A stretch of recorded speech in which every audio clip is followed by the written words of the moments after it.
My first memory of being in Palm Springs was in the 70s. My parents went to visit friends that bought a vacation home here from Chicago. They said, guys, we bought a house in Palm Springs for us to go for vacation. We came every winter break, and the first time we drove and got close to a mountain, I couldn't even believe it. Driving up and down the streets in the Indian Canyons neighborhood, looking at the homes from the backseat of my parents' car, I fell in love with the desert at 10. In 2018, I became an empty nester. I sold the suburban home in Chicago where I raised my children, had an apartment in the city, and bought a condo here in Palm Springs, and I decided to make Palm Springs my primary residence.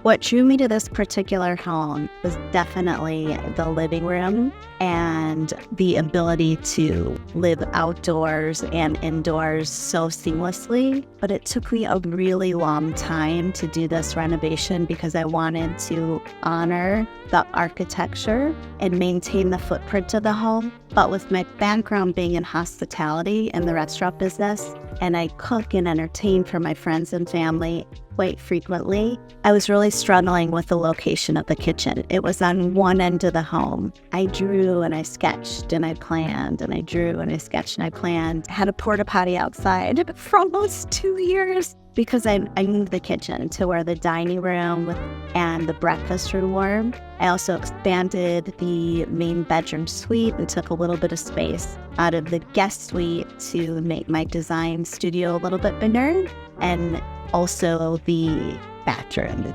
there. I learned about Palm Springs Modern Committee about 20 years ago when I was at one of the first Modernism Week. I was on a couple tours and cocktail parties, and I kept seeing people wearing PS ModCom name tags, and there were brochures out. And I asked those volunteers what they did, and they said they were a grassroots preservation group saving mid-century modern architecture in Palm Springs. Thank goodness they did, because there were so many sexy, ugly homes at the time that were neglected, could have been torn down, just nothing with character could have been built in its place. But instead, because of the work they've done over all of these years, we have got such a unique landscape of architecture. So much personality. When friends come to visit that have never been here before, they can't even believe their eyes.